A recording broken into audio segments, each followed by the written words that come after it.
Hola, ¿qué tal? Espero que estén muy bien. Bueno, el objetivo de este video es complementar los materiales subidos por la cátedra a la plataforma sobre la sociología de Max Weber, específicamente sobre su primer capítulo del libro Economía y Sociedad. El capítulo tiene por título Conceptos sociológicos fundamentales. Digamos, el objetivo es complementar los materiales ya subidos a la plataforma y acompañar la lectura del texto. Específicamente recupero en este video frases, citas, ideas principales del texto para que ustedes puedan subrayarlas, para que ustedes puedan resaltarlas y para que entiendan que allí están los nudos problemáticos del autor y la idea es, a partir de cada una de estas frases y citas que vamos a leer, desarrollarlas y ampliarlas en caso que necesiten clarificación. Bueno, al iniciar el capítulo, Weber plantea su definición de sociología, ¿no? Aquí es interesante que ustedes puedan establecer una contraposición entre lo que es la sociología para Durkheim y lo que es la sociología para Weber. Como siempre mencionamos, las ciencias sociales y la sociología en particular son ciencias plurales y hay diversidad de perspectivas y diversidad de abordajes respecto de lo que es la vida social. Entonces allí Weber en un primer momento define qué es la sociología. Voy a leer la definición: es una ciencia que pretende entender interpretándola. Aquí recuerdan que para estas tradiciones vinculadas a la sociología alemana, lo central es el concepto de Verstehen, la interpretación, la comprensión de la acción humana, ¿no? Para, de esta manera, explicarla causalmente en su desarrollo y efectos. Es decir, que para Weber el objeto de la sociología es la acción humana, la acción individual, si se quiere.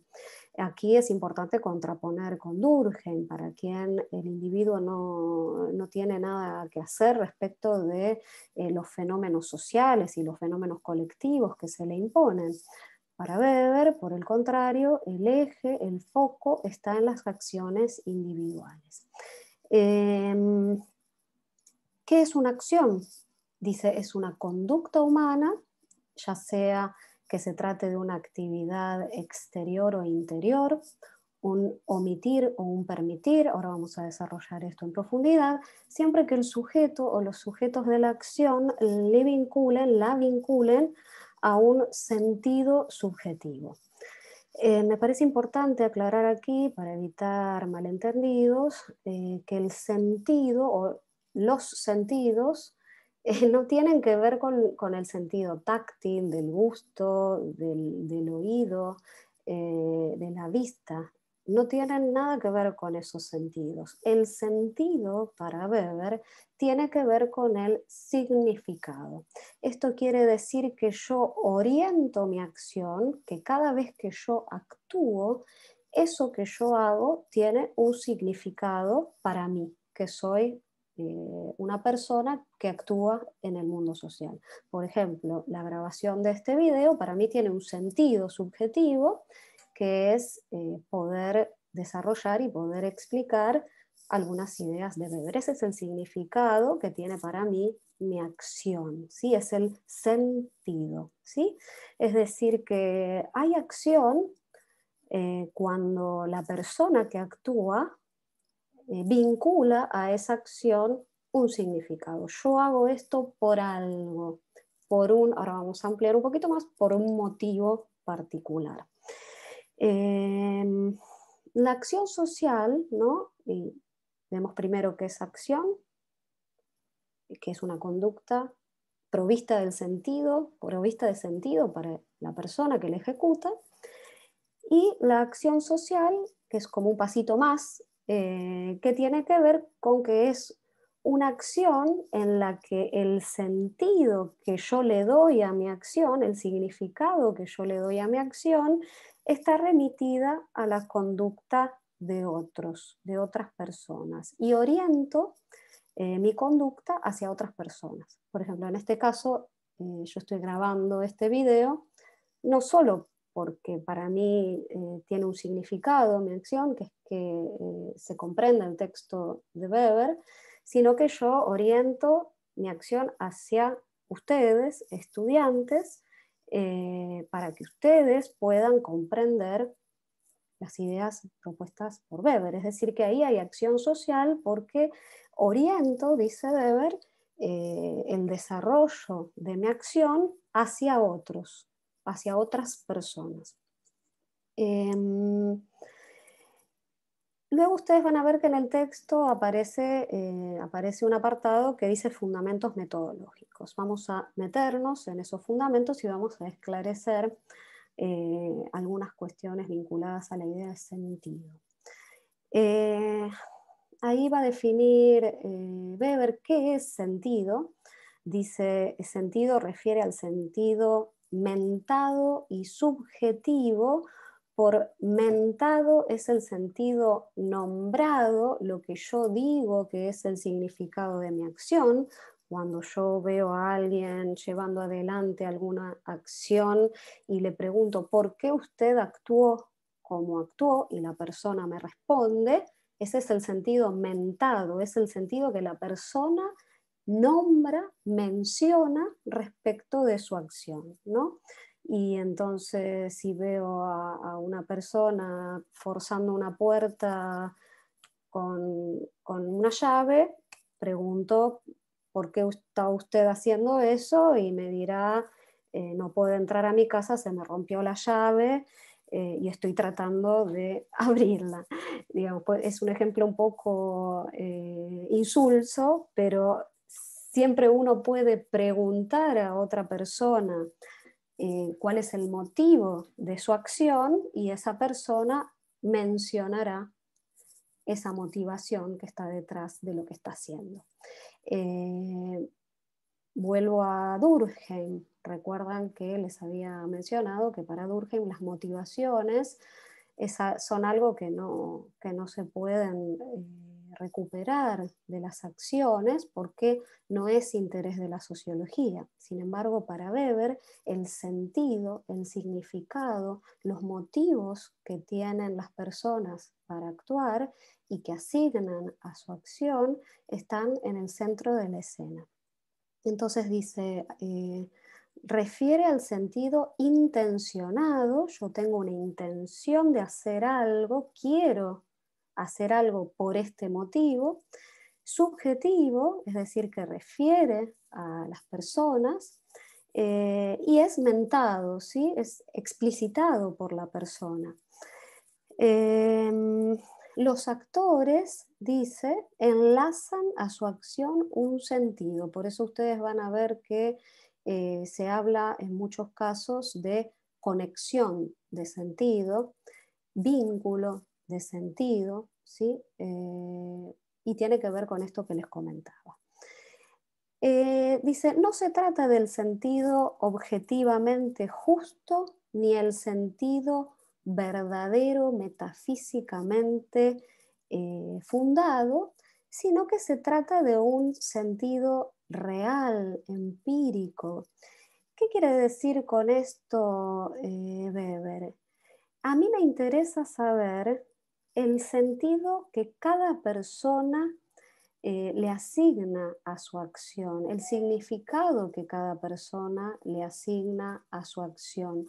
Pero no me interesa saber, dice Weber, si ese sentido, ese significado tiene que ver con lo justo o con lo verdadero, sino con lo que realmente está sucediendo. Entonces, aquí hay una discusión implícita con la metafísica de la época, donde se decía, se pensaba que las acciones humanas seguían determinados lineamientos metafísicos, es decir, se pensaba que detrás de lo que hacían las personas había criterios universales de lo bueno, lo malo, lo justo, ¿no? Por eso se habla de metafísica, ¿no? Más allá de la realidad, quiere decir. Pero aquí Weber discute un poco con estas tradiciones. A mí no me interesa saber qué fundamentos metafísicos, dogmáticos hay detrás de esto. A mí me interesa saber qué hacen las personas reales, ¿sí? En el texto, acá tengo el libro, dice, en modo alguno se trata de un sentido objetivamente justo o un sentido verdadero metafísicamente fundado. Aquí radica precisamente la diferencia entre las ciencias empíricas de la acción, es decir, ciencia empírica de la acción refiere a que miro en los hechos reales cómo actúan las personas, la sociología y la historia, frente a las ciencias dogmáticas, la jurisprudencia, la lógica, la ética, las cuales pretenden investigar en sus objetos el sentido justo o válido. A Weber no le interesa saber si las acciones son justas o válidas. Lo que le interesa es ir a preguntarle a las personas reales, de carne y hueso, por qué actuaron como actuaron, cuál es el significado que tiene esa acción que las personas están llevando adelante. Difiere de la conducta reactiva, dice, es decir, uno puede pensar una conducta reactiva como una imitación, no tiene que ver con imitar, sino que tiene que ver con un significado construido socialmente. Aquí hay una distinción también que aparece en el texto entre la comprensión observacional o la comprensión interpretativa o motivacional.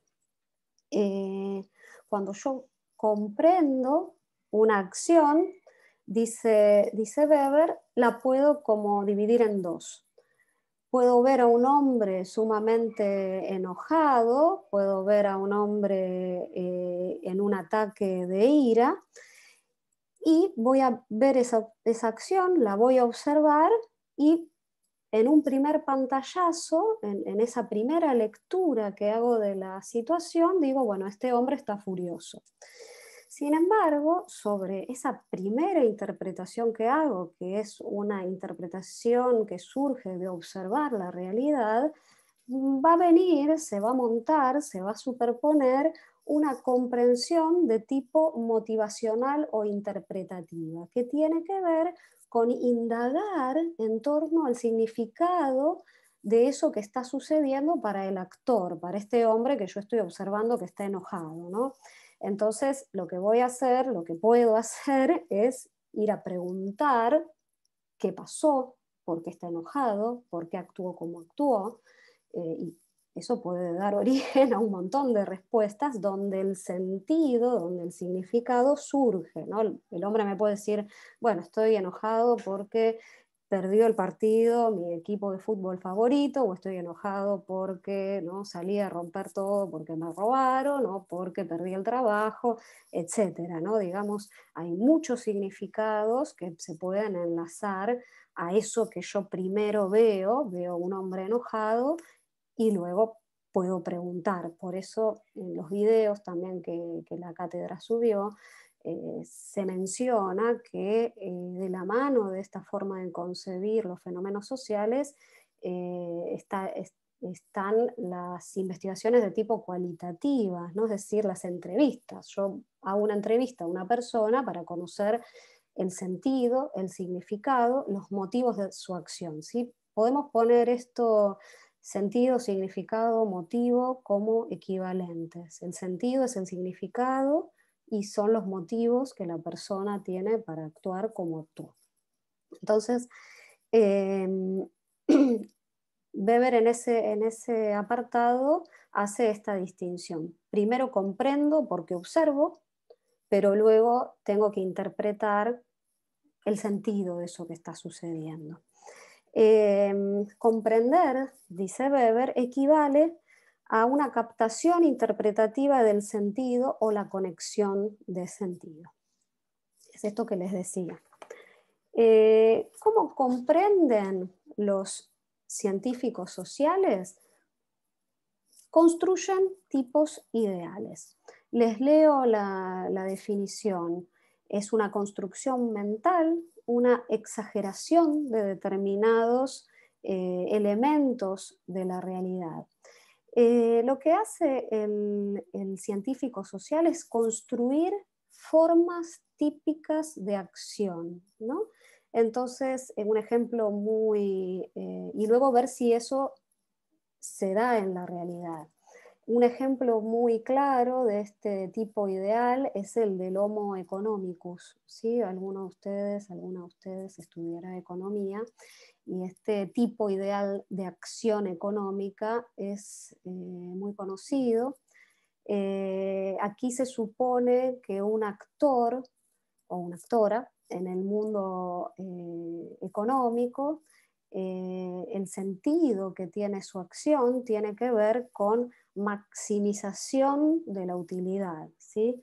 Con obtener mayores beneficios con un mínimo esfuerzo, ¿no? Es decir, que uno podría decir, en el mundo económico hay acciones típicas que tienen un significado típico, es decir, que hay personas que actúan tratando de obtener la mayor ganancia y esforzándose lo mínimo posible, ¿no? Esta es una construcción típica de acciones que se dan en el mundo social. Muchas veces uno va con este tipo ideal del actor económico y ve que efectivamente se da esa situación, ¿no? Una como investigadora en ciencias sociales, observa acciones y ve que los motivos típicos de estas acciones económicas están vinculados a la obtención de ganancias con el mínimo esfuerzo.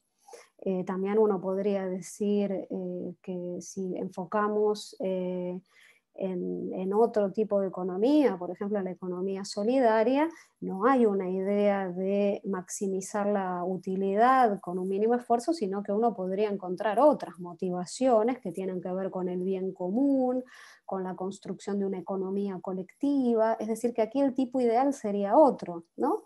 Pero lo que dice Weber es que es necesario construir estos tipos ideales, que son como herramientas que el sociólogo o la socióloga tiene para mirar la realidad social, y que sirven para explicar esas acciones. Es decir, yo veo un agente en la bolsa, estoy investigando qué es lo que hace y digo, bueno, tengo el tipo ideal del Homo economicus y digo, bueno, esta persona está vendiendo acciones porque está interesado o interesada en obtener utilidades con el menor esfuerzo, ¿no? Y bueno, en función de cada realidad, el sociólogo o la socióloga puede construir distintos tipos ideales. También, bueno, hay una amplia bibliografía sobre la construcción, cómo se construyen estos tipos ideales, pero lo importante de esto es entender que ya no es la estadística, como en Weber, la herramienta fundamental para analizar fenómenos colectivos, sino los tipos ideales como herramienta metodológica para entender acciones sociales. Entonces, el tipo ideal lo que hace es exacerbar ciertos rasgos, por ejemplo, esta idea de que actúo porque quiero maximizar mi ganancia, y no esforzarme demasiado. Esa es mi motivación, ese es el significado que tiene mi acción para mí. Y en función de esa construcción, de ese tipo ideal, yo puedo ir analizando distintas realidades. Weber dice que toda interpretación es una hipótesis causal, ¿no? Es decir, que yo cada vez que interpreto, asigno hipotéticamente una causa a la acción de la persona que estoy mirando. Por ejemplo, yo veo a esta persona enojada en la calle y voy a decir, bueno, le robaron la bicicleta, ¿no? Es una hipótesis, puede ser que no suceda. Bueno, el tipo ideal ya es una construcción científica y ha pasado otros procesos de validación, pero en principio comprender como fundamento de lo que se está interpretando tiene que ver con aseverar una hipótesis respecto de la causa de la acción de esa persona. Entonces, el motivo, ¿no? Como les decía, sentido, significado, motivo, ¿no? Eh, Allí hay una equivalencia entre esas tres palabras. El motivo es la conexión de sentido que para el actor o el observador aparecen como el fundamento con sentido de una conducta, ¿sí? Esos motivos son subjetivos, pero aquí es importante aclarar que por ser subjetivos no quiere decir que sea aleatorio, individual y, digamos, diverso. Hay sentidos diversos, por supuesto, pero también hay motivos típicos, ¿no? Entonces, allí es donde los tipos ideales pueden empezar a construirse, ¿no? Yo vendo acciones en el mercado o voy a comprar dólares o voy a vender dólares porque tengo el interés, el motivo de maximizar la utilidad, ¿no? Es decir, ahí hay motivos que varias personas compartimos cuando llevamos adelante acciones, ¿no? Es decir, que aquí es importante señalar que las motivaciones no tienen que ver meramente con lo particular y con lo aleatorio. También hay motivaciones típicas, hay motivaciones que son compartidas socialmente. Y a partir de esa idea, cuando acentuamos ese rasgo típico de los motivos, es que se puede empezar a construir tipos ideales. Em,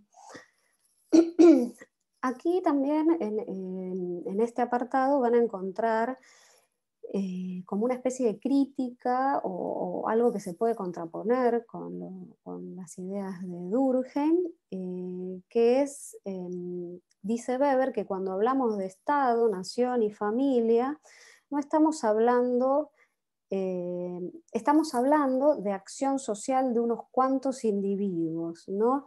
Eh, Aquí la idea es que hablar de instituciones es hablar de individuos. Hablar de instituciones es hablar de unos cuantos individuos actuando y que asignan significados a sus acciones, a diferencia de Durkheim, para quien las instituciones estaban desgajadas, separadas de los individuos, eran superiores y externas a los individuos. Para Weber, hablar de Estado, nación y familia es hablar de acción social de unos cuantos individuos, ¿sí? Aquí uno encuentra ecos también de Berger y Luckmann cuando hablaba de procesos de institucionalización, ¿no? Las instituciones son personas actuando, básicamente. En Durkheim, no, digamos, los individuos no tienen nada que hacer ahí porque la sociedad es superior, las instituciones son algo por fuera de las conciencias individuales. Dice, la nación, el Estado de la familia como formaciones sociales no solo refieren a normas jurídicas, como diría también Durkheim, sino a acciones reales. Es decir, que detrás de estas formas sociales hay acciones de personas en el mundo social. Entonces aquí contrapone Durkheim la idea de formas sociales versus organismos, ¿no? Y hay una contraposición muy importante con todas estas tradiciones que mencionábamos también en Portantiero, derivadas de la reacción conservadora, donde el organismo es el concepto central. Por el contrario, Weber no va a hablar de organismos, sino de formas o formaciones sociales. Vamos al concepto de acción social específicamente. Digamos, hasta aquí cuestiones metodológicas vinculadas a qué es el sentido, qué es el significado, qué son los motivos, qué es el tipo ideal. Y entonces vamos a pasar ahora al concepto de acción social, las especificidades que definen una acción como social. En primer lugar, dice, incluyendo tolerancia u omisión. Esto es interesante porque muchas veces la no intervención no quiere decir que no haya acción social, ¿no? ¿A qué me refiero con esto? Yo estoy en una situación específica en el mundo social, por ejemplo, veo que en la calle se da una situación de maltrato de un hombre hacia una mujer, pero no intervengo, ¿no? Esa omisión de la acción también es una acción para Weber. O tolero que eso suceda, ¿no? También es un dejar hacer, ¿no? Si yo hubiese intervenido, se hubiese desarrollado la escena de otro modo. Sin embargo, al omitir actuar, también ahí hay una acción. Se orienta, dice Weber, por las acciones de otros, como les decía, la acción social, supongamos en el caso de este video que les daba ejemplo, está orientada a otras personas, es decir, mi significado tiene que ver con otras personas que están ahí en el mundo social. Eh, y esas acciones de los otros pueden ser pasadas, presentes o futuras, ¿no? Me puedo orientar hacia el pasado, por ejemplo, mi acción puede tener el sentido de una venganza por alguien que alguna vez me atacó o me dañó y entonces yo actúo teniendo en cuenta a un otro en el pasado. Me puedo orientar hacia una situación o hacia una acción presente de alguien que está interactuando conmigo en este mismo momento en el mundo social. O sea, me tocan el timbre y me hacen una pregunta, ¿no? Y entonces yo respondo, ¿no? Eso es algo que se está dando en el presente, o puede ser vinculada a acciones de otras personas a futuro.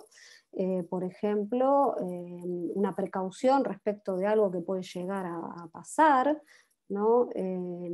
Esto muchas veces tiene que ver con una acción de tipo estratégico, ¿no? Yo pienso que la otra persona que me voy a encontrar en una hora me va a decir tales cosas y entonces actúo pensando en esa futura acción que va a suceder. Es decir, que aquí es importante tener en cuenta cómo la acción está atravesada por el tiempo, ¿sí? Pasado, presente y futuro están imbricados en el proceso de actuar y de orientar mi acción hacia otras personas, es decir, mi acción social.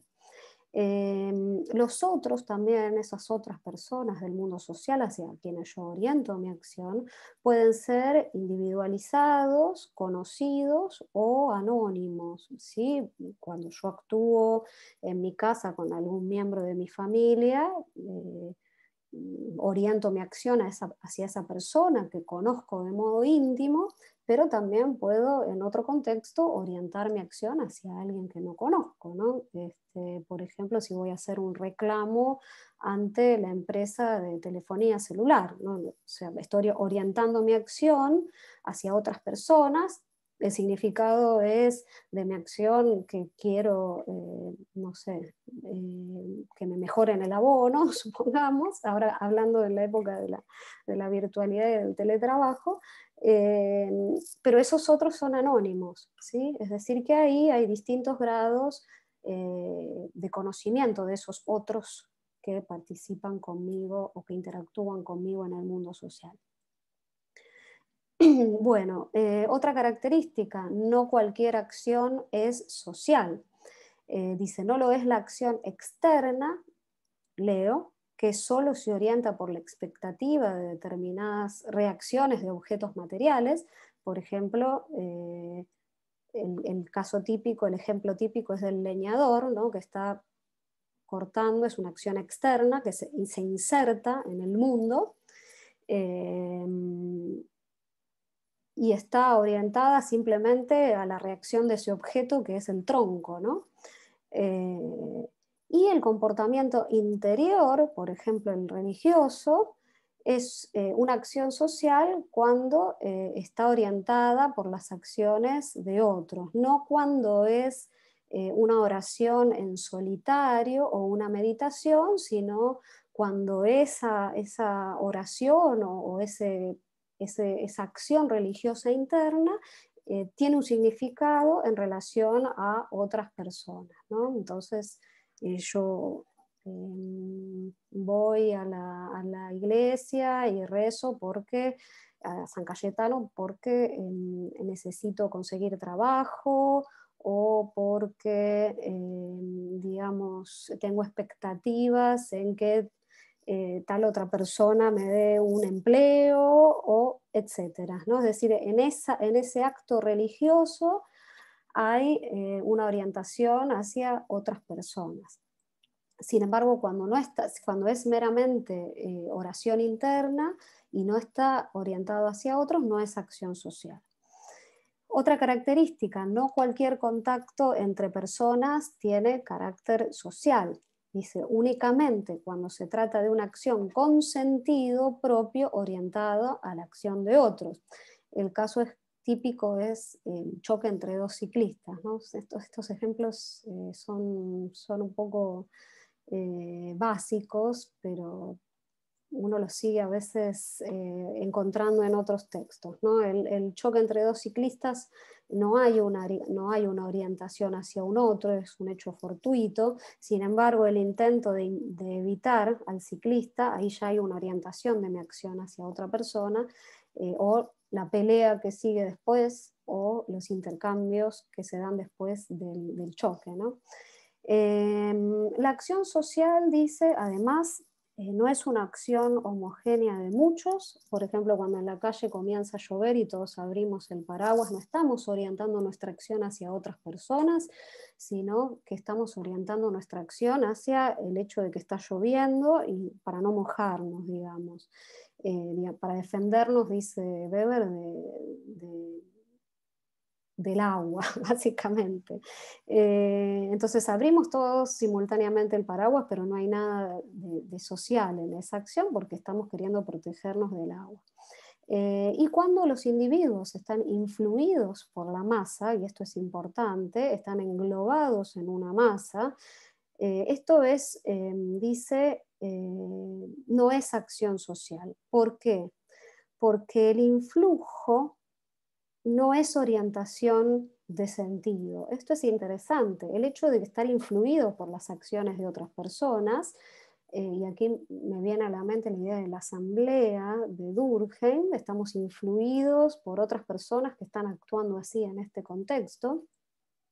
Esa influencia no es orientación de sentido. Es interesante porque la perspectiva es bastante opuesta a la de Weber. Entonces, luego de esto y de este punteo que ustedes van a ver aquí en el cuadro, específicamente aquí, las características, vamos a los tipos que elabora Weber de acción social. El primer tipo de acción social que menciona es el racional con respecto a fines. Esto quiere decir que, les leo la definición, es una acción orientada por expectativas acerca de la conducta tanto de los objetos del mundo exterior como de otras personas. Y esas expectativas, es decir, lo que yo espero de otras personas en el mundo social, son los medios para llegar a esos fines que yo estimo que estoy persiguiendo, ¿sí? Aquí es importante saber que la acción es una acción teleológica, está orientada por fines. Cada vez que yo actúo, persigo un fin. Aquí se puede pensar también en términos de Weber que en la acción racional yo tengo conciencia de los fines que estoy persiguiendo y de los mejores medios para alcanzar esos fines, ¿no? Esa sería una acción racional. Con respecto a fines. Hay una acción racional con respecto a valores, que en este caso la acción está orientada por la creencia de un valor ético, estético o religioso, es decir, yo tengo plena conciencia de que el valor religioso es lo que yo quiero perseguir, mediante mi acción, ese es el significado o el motivo de mi acción, oriento mi acción hacia ese valor. Y luego tenemos la acción afectiva, que es emotiva y que está orientada por sentimientos. Y por último, la acción tradicional, que está orientada por la costumbre arraigada. Aquí es interesante que para Weber, acción tradicional está como en el límite de la acción puramente reactiva o imitativa, ¿no? Yo actúo porque imito las costumbres de mi sociedad y casi hay ahí un automatismo para Weber donde se pierde cuál es la conexión de sentido o los significados o los motivos que están detrás de mi acción. Porque simplemente la persona, cuando investiguemos, vamos a ver que la persona simplemente repite acciones de otros. Por último, la relación social, dice Weber, que es el comportamiento de varios individuos, pero esta relación social vamos a ver que es como un pasito más. Tenemos una acción social donde yo oriento mi conducta hacia otros, pero en una relación social hay una reciprocidad. Yo oriento mi conducta hacia otra persona y esa persona orienta su conducta hacia mí. Hay una idea de reciprocidad, recíproca bilateralidad, le dice Weber. Y es interesante pensar que esa reciprocidad no tiene que ver con la solidaridad, sino que, por ejemplo, un conflicto, una enemistad, también es una relación social, es decir, nos orientamos mutuamente por el conflicto, nos orientamos mutuamente por la enemistad, y no necesariamente hay solidaridad. Es decir, aquí desliga Weber la idea de relación social de la solidaridad. Hay relaciones sociales que son conflictivas. Lo importante de la definición de relación social es que hay una reciprocidad. Entonces dice, el contenido puede variar, puede ser conflicto, enemistad, amor, amistad o un intercambio en el mercado, ¿no? Yo voy a comprar un alfajor al kiosco y ahí hay un intercambio, hay una reciprocidad de la acción.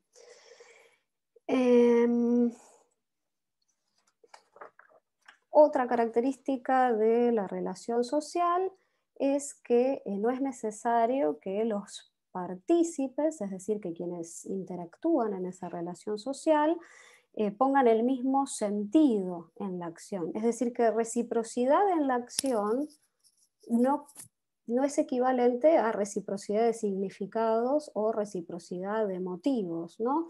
Yo puedo tener ciertos motivos para actuar hacia una persona, pero esa persona puede tener otros motivos cuando actúa y orienta su conducta hacia mi persona. Es decir, ¿hay reciprocidad de la acción? Sí, interactuamos. ¿Pensamos lo mismo de esa situación? ¿Tenemos el mismo significado de esa situación? No, pero así todo podemos interactuar.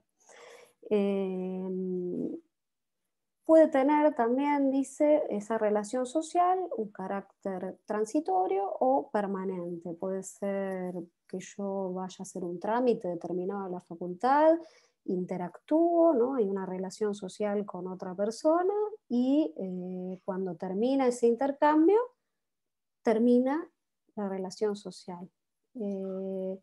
Sin embargo, también esa relación social puede ser permanente. Por ejemplo, en una relación, un matrimonio, ¿no? Hay una relación social que tiene carácter permanente. Bueno, hasta aquí las ideas de Weber, las ideas principales del texto. Por supuesto que ustedes van a ver que el texto es mucho más amplio y que hay algunas otras discusiones, pero son los ejes centrales que aparecen en esta síntesis conceptual que prepararon los docentes. Y en general lo que traté de hacer es ir paso a paso siguiendo los temas tal como los va desarrollando Weber en su capítulo 1. Bueno, hasta aquí entonces los materiales. Espero que les sean de utilidad y espero que también estén todos y todas muy bien.